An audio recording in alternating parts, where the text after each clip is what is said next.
నమస్తే శ్రీమాత్రే నమః శ్రీ గురుభ్యో నమః. మనకి అతి తొందరలో ఒక మహా కుంభమేళ, ఇది చాలా ప్రత్యేకమైనది, చాలా ఉత్కృష్టమైనది, చాలా పుణ్యమైనది.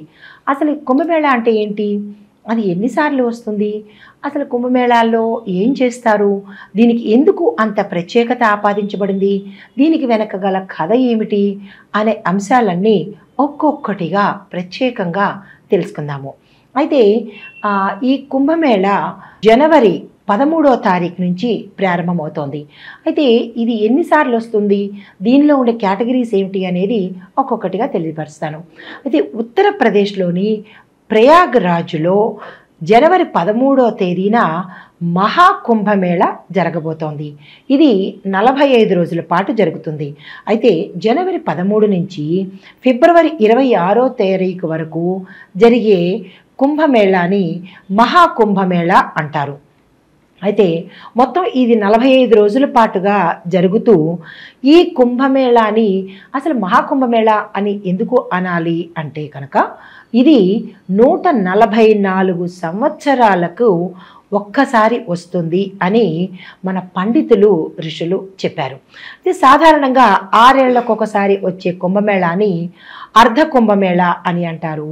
12 సంవత్సరాలకు ఒకసారి వచ్చేదాన్ని కుంభమేళ అని, 144 సంవత్సరాలకి ఒకసారి వచ్చేదాన్ని మహాకుంభమేళ అంటారు. అంటే రేపు మనకి వచ్చేది, రేపు అంటే జనవరిలో 13వ తారీఖు వచ్చేది మహాకుంభమేళ అన్నమాట.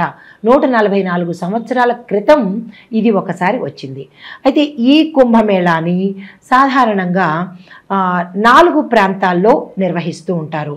మొదటిది ఉత్తరప్రదేశ్లోని ప్రయాగ్రాజ్ ప్రాంతంలోను, ఉత్తరాఖండ్లోని హరిద్వార్ ప్రాంతంలోను, మధ్యప్రదేశ్లో ఉజ్జయిని ప్రాంతంలోను, చివరిగా మహారాష్ట్రలో నాసిక్లోను ఈ కుంభమేళాలు జరుగుతూ ఉంటాయన్నమాట. అయితే ఈ కుంభమేళాలు 144 సంవత్సరాలకి ఒక్కసారి జరిగేది ఇప్పుడు వస్తోంది కాబట్టి అది ఉత్తరాఖండ్లోని అంటే ఉత్తరప్రదేశ్లోని ప్రయాగ్రాజ్ ప్రదేశంలో జరుపుతున్నారు. అయితే అసలు ఈ కుంభమేళ అంటే ఏంటి అంటే సూర్యుడు మకర రాశిలోకి ప్రవేశిస్తున్నప్పుడు మహాకుంభమేళ ప్రారంభమవుతుంది. హిందూ గ్రంథాల ప్రకారము భూమి మీద ఒక ఏడాది అయితే కనుక దేవతలకు ఒక్కరోజు సమానం అన్నమాట.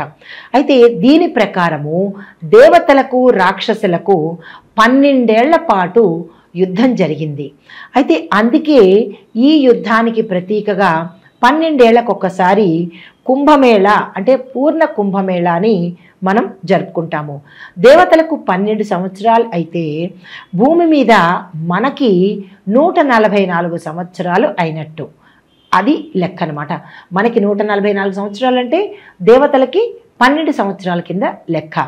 అందుకని ఈ సంవత్సరం కుంభమేళాని మనం అత్యంత విశిష్టతతో ప్రత్యేకంగా చాలా అంగరంగ వైభవంగా జరుపుకుంటున్నాము. అయితే ఈ భూమి మీద 144 సంవత్సరాలకు వచ్చే ఈ కుంభమేళాని మహాకుంభమేళ అని చెప్పి మనం జరుపుకుంటున్నాము. ఉత్తరప్రదేశ్లో ప్రయాగరాజ్లో జరిగే ఈ నెల 13వ తారీఖున ఈ కుంభమేళ అందరికీ టెన్షన్గా ఎలా జరగబోతోంది, ఏం చేస్తారు అనే ఉత్కంఠత ప్రతి ఒక్కళ్ళలోనూ ఉంది. ఇప్పుడు అది పెద్ద సబ్జెక్ట్ అనమాట. కుంభమేళ అని ప్రతి ఒక్కళ్ళకి టాపిక్గా అయిపోయింది. అయితే ఈ కుంభమేళాలో ఏంటేంటి చేస్తారు అంటే పుణ్యస్నానాలు ఆచరిస్తారు, దాన ధర్మాలు చేస్తారు. భక్తులు దీనికోసము 1000 కళ్ళతో ఎదురు చూస్తూ ఉంటారు. అయితే ఈ జనవరి 13 నుంచి ఫిబ్రవరి 26వ తారీఖు వరకు సుమారు 45 రోజుల పాటు జరిగే ఈ కుంభమేళాకి 6 రోజులు ప్రత్యేకత ఉందన్నమాట. ఏమిటి ఆ 6 రోజులు, ఆ 6 రోజులు ఏం చేస్తాము అనే అంశాలను మనం పరిశీలన చేస్తాము.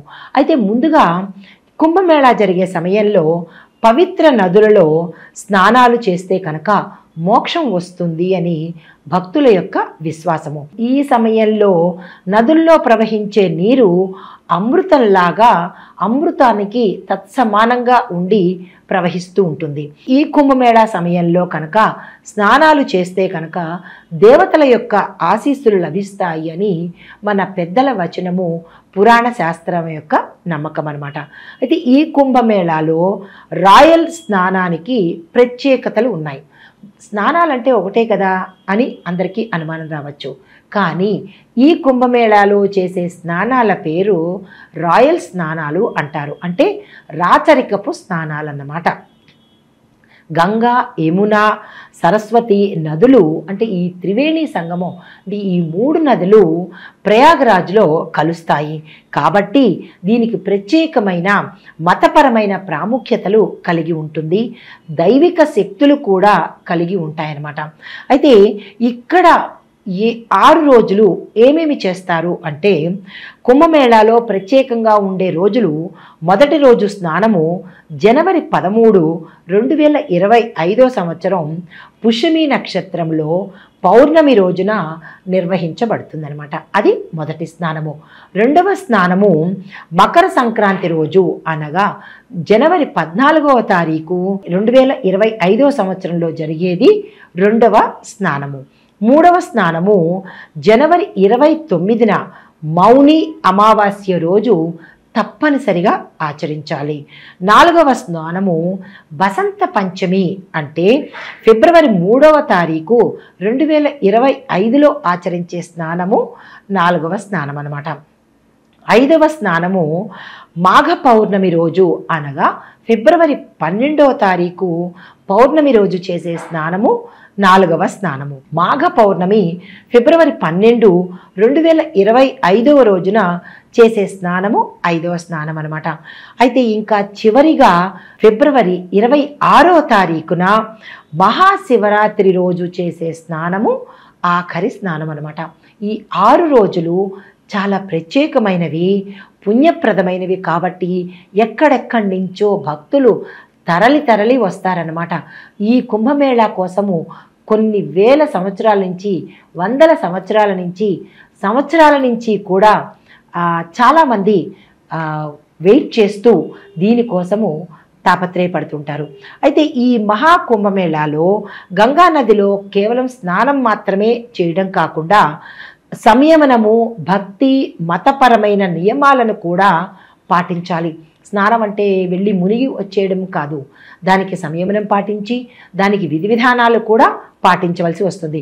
అందుకే మహాకుంభమేళా సమయంలో గంగా స్నానం చేసే ప్రతి ఒక్కరూ ప్రత్యేకమైన జాగ్రత్తలు తీసుకోవాలి.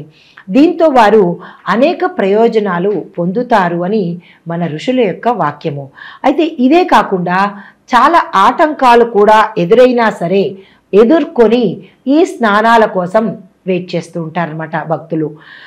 ఈ మహాకుంభమేళాలో సమయంలో చేసే గంగా స్నానానికి ప్రత్యేకమైన ప్రాముఖ్యత ఉంది. అసలు గంగా అంటేనే ప్రత్యేకమైన ప్రాముఖ్యత, ప్రత్యేకమైన పుణ్యము కలుగుతుంది. కానీ ఈ కుంభమేళాలో గంగా నదికి విశిష్టమైన ప్రాముఖ్యత, విశిష్టమైన ప్రత్యేకత కూడా ఏర్పడింది. అయితే మన హిందూ మతాల విశ్వాసం ప్రకారము మహాకుంభ సమయంలో కనీసం 5 సార్లు గంగా నదిలో 5 మునకలు వెయ్యాలి. ఇది మొదటి నియమము. తర్వాత స్నానం చేయాలి. ముందు మునకలు చేసి తర్వాత స్నానం చేసుకోవాలన్నమాట. లేదంటే మనం డైరెక్ట్గా స్నానం చేసేస్తే ఈ సమయంలో చేసే డైరెక్ట్ స్నానానికి ప్రత్యేకత లేకపోవడంతో పాటు పుణ్యం అనేది కూడా మనకి రాకుండా పోయి నిష్ఫలము అయిపోతుంది అనమాట. మహాకుంభమేళాలో స్నానం చేసే ముందు మనం కొన్ని విషయాలను గుర్తుపెట్టుకోవాలి. మొదటిగా ఎవరైనా సాధువులు స్నానం చేసే సమయంలో వారి ఎదుట మనం చెయ్యకూడదు. ఇది ప్రథమ నియమము. తదుపరి నియమము, కుంభమేళా సమయంలో సాధువులు, ఋషులు, నాగసాధువులు వారి స్నానం కోసం ఎంతో ప్రాధాన్యత ఇస్తారు. వారి ఎదురుకుండా స్నానం చేస్తే కనుక అది చాలా పాపకార్యము నిషిద్ధించబడిందనమాట. అయితే ఇలా పొరపాటున ఎవరైనా సరే సాధువులతో సమానంగా కానీ సాధువుల ఎదురుకుండా కానీ స్నానం చేసినట్టయితే మనకి పుణ్యం రాకపోగా మహాపాపం చుట్టుకునే అవకాశం ఉందన్నమాట. కాబట్టి ఎవరైతే ఈ స్నానం చేస్తారో ఈ మొదటి నియమాన్ని తప్పనిసరిగా గుర్తుపెట్టుకోండి. తరువాత మహాకుంభమేళ సందర్భంగా పవిత్రమైన స్నానం చేయడమే కాకుండా మీ శక్తి సామర్థ్యాలకు తగ్గట్టుగా దాన ధర్మాలను కూడా తప్పనిసరిగా చెయ్యాలి అని పెద్దలు చెప్తున్నారు. ఇలా చేయడం వల్ల స్నాన ఫలితంతో పాటు దాన ఫలితం కూడా మనకి వచ్చే అవకాశం కనపడుతుంది. అయితే దీని ద్వారా మనకి ఏమిటయ్యా వస్తుంది అంటే విశేషమైన ఫలితాలతో పాటు శుభ ఫలితాలను కూడా మనం పొందబోతామన్నమాట.